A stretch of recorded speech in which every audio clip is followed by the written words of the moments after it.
So this resting angle in this seat, you have the projectile coming in, exiting through the top of the skull, and then continuing through the windshield. You said windshield. Or, I mean, sorry, the window. Can you say that it was at the top of the window, or the bottom of the window, the middle of the window? I cannot. What? So based on because of the that shatter. projectile and the blowback, you can make what opinions? Before he say that, if he can't say where in the window, then he can't give like accurate trajectory, right? Wouldn't he need to know where in the window it exited to know exactly what angle it was shot at? So based on the angle of this this projectile, the blowback is indicative of a firearm being in close vicinity of the head. The head is something that bleeds profusely when it's pierced. If you've ever fallen on stairs or hit your head, it bleeds like no tomorrow. And because the projectile entered in right below the skull, the blowback ended up coming in the direction of, as I was speaking earlier about the hose, in the direction that it came from. And you will get that with a very close shot. That blowback then proceeded after the shot. It went up, it hit this headliner, and continued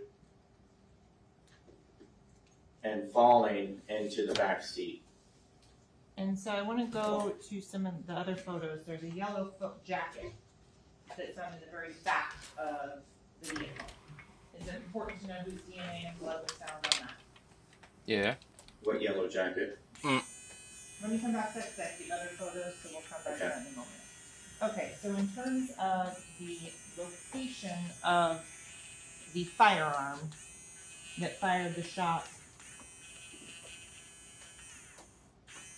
and we were just talking about in CSW 6745, does this attempt to accurately recreate the potential location of that firearm? So the purpose of this photograph is strictly demonstrative to show where once the projectile enters into the head, you're going to have the blowback, which again will come up, strike the headliner, and then continue. It's actually continuing this way and landing back here behind the driver in this area of the vehicle.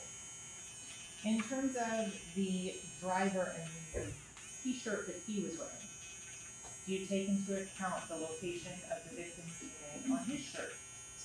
Well, based upon the blowback pattern up here, I would expect to find some blowback here if on a driver, if a driver was there.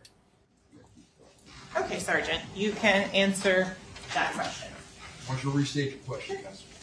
So you were discussing that how you would find and determine angles and ranges for specific individuals that are presented to you. Yes. How would you do that? So I would obtain a shooting height, a maximum, what we would determine as a maximum shooting height, which would be standing with your arm out at 90 degrees. That height would be obtained from the ground to your arm, to your finger essentially.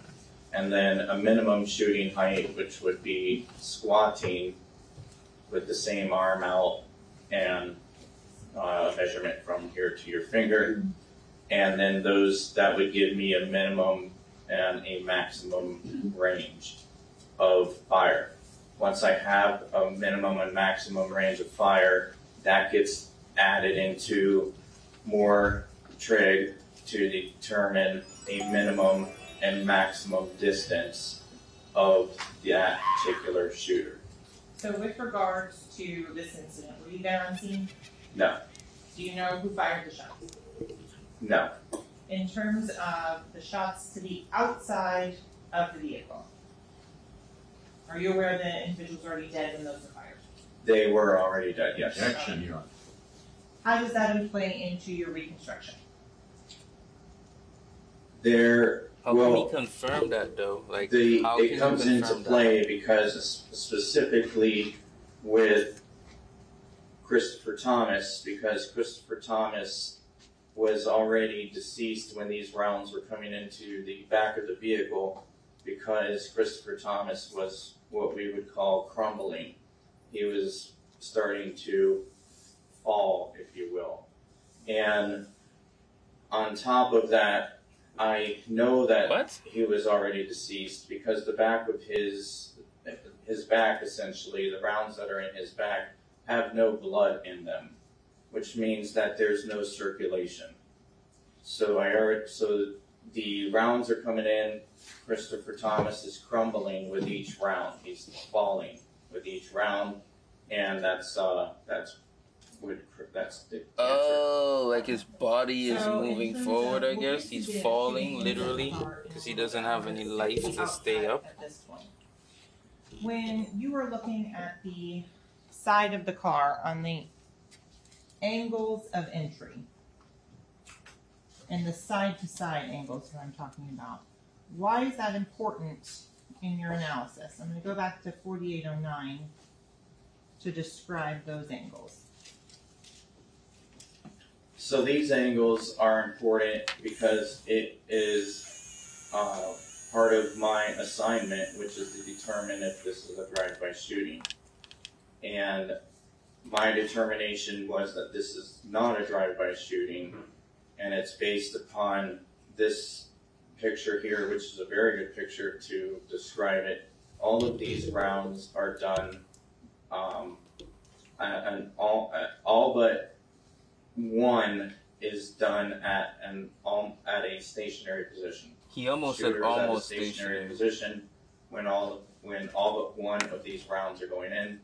The one round that has some movement in it, which is round site L here, the shooter is actually moving in that to create the little bit of a keyhole that you see there. Okay, a lot of information in that answer, so let's break it down a little bit. You mentioned a keyhole, so I'm going to zoom in on site L and explain what is a keyhole. So a keyhole is a projectile comes out of the barrel and it is actually spinning in a line. It's also falling as it spins. However, once you add movement to the gun at the same time the projectile is coming out, you introduce that movement to the projectile. Once the projectile has altered movement, it will start to tumble. So it's no longer going in a straight line, it is actually going like head over feet, if you will, as it's entering into its target. And that head over feet gives you this right here, which is essentially the projectile coming in sideways. And in terms of a drive-by shooting, if two vehicles are moving at 45 miles per hour, what would you expect to see? So if it's a drive-by shooting, all of these rounds should look like this. Why? Because movement is being introduced to that projectile. Oh, So to contrast that makes sense. site L with one of the other sites, What if it was at a stoplight though? you, what does that Right? tell you? What if it was at a stoplight? So that's a shot that the shooter is stationary. The vehicle is stationary. All right, folks. Yikes. Yikes. But we're going to see what the rest of it has in store for us, you know. I think I'm going to wrap up the rest of this drawing off camera, just take a picture and put it up at the end of this. So right after I talk right now, should see a picture coming up. And thanks for watching. Thanks for following. Thanks for liking my drawings. It means a lot. I'm going to keep on doing this, and I hope you keep on drawing too. Have a great day, everyone. And until next time, take care of yourself.